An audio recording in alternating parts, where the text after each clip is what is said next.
and we're live with more Downbelow RPG Quick Questions. Hi, I'm Steve. I deal a lot with the setting and the character of this system. And I am Ian. I deal a lot with the system and the character of this, wait. I think that got off track. So, we're creating an RPG that is in a dystopian cyberpunk sci-fi setting. And, Steve, I would like you, as the originator of the story ideas for this, to tell us about some pieces of technology that exist in this futuristic world. But as we mentioned last time I was asking you a question, everything in this world has something about it that sucks for the PCs sometimes. So tell me about a couple pieces of technology, why they exist, because everything has a reason to exist, and why they sometimes suck. Alright, so here I'm going to start by telling you what I'm not going to tell you about. I'm not going to tell you about basic communications technology, basic transportation technology, anything basic. The drawback to these is that you got to pay your bills. You can't have a phone if you don't pay the phone bill or find some creative way to get around paying the phone bill. So that's done. There you go. Okay, we're done for oh wait, no, I've actually promised to talk about some stuff. So let's talk about medical stuff first. We're in science fiction territory. Cyberpunk is basically science fiction. One of the cool things about science fiction is that no matter whether we're talking Star Trek or Star Wars or something else entirely, medicine has advanced usually.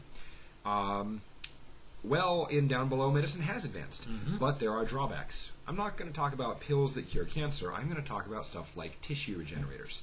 Yes, there are machines that use a combination of advanced cloning techniques, cell cloning techniques to be precise, and rapid growth to basically repair damaged tissue at a very rapid rate.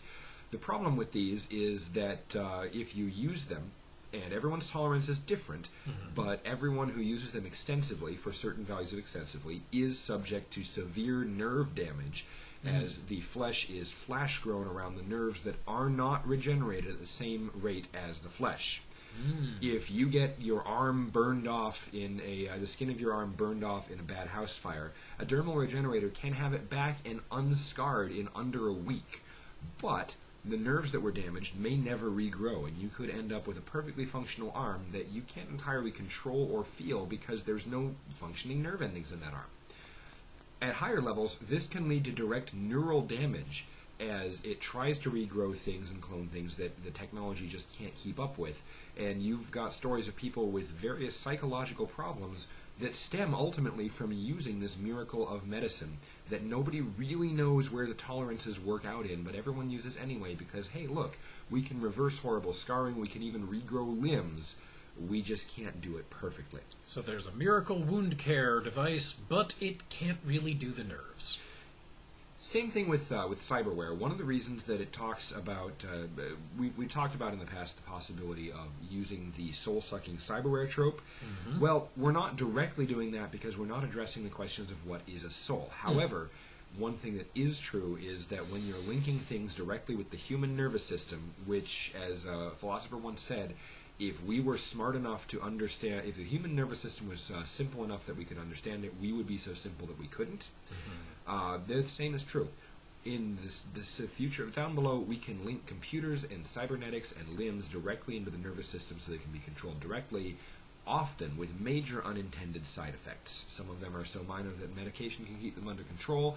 Others of them are so major that the people are unable to function in normal society and end up down below simply because they can't cope without a whole host of community care. So the advantage is that the control is much better than it is these days, and the quality of the limbs themselves is much better than it is these days. But the disadvantage is that since it's so intimately linked into your neurochemistry and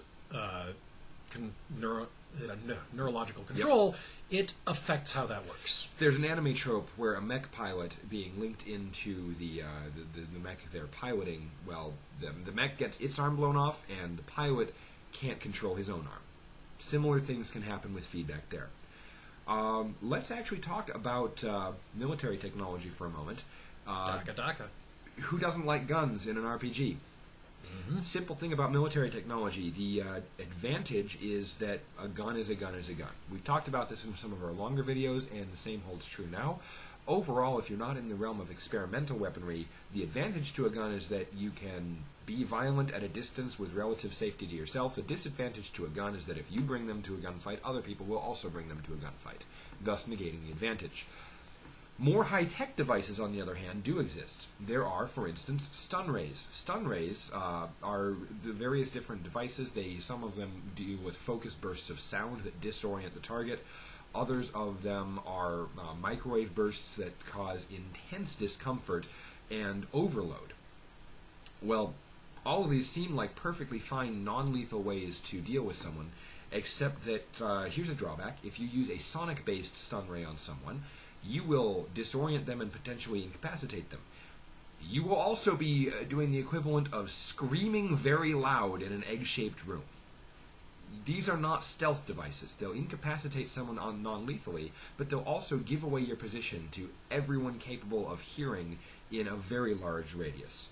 If you use the microwave device, you will cause someone intense pain such that they can no longer function. You may also set their clothes on fire.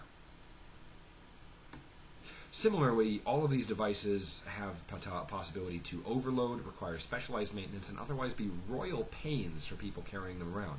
If fixing your microwave-based stun gun is going to require intensive service, you're probably going to want to go with something similar, like a stick, a heavy stick to hit someone with until they stop moving. That doesn't require servicing at all, and is much simpler. And if you're recording a video about this setting, you might want to stop at about 5 minutes of answering the question. So, we're going to come back to you tomorrow with more answers and more questions, and possibly in that order. And possibly even more future tech gone wrong, because I think this is something we can talk about later in more depth. Oh yes, there's plenty more of that. Thanks for falling through the cracks with us. Support us if you like what we're doing, and please ask us more questions. We want to do more.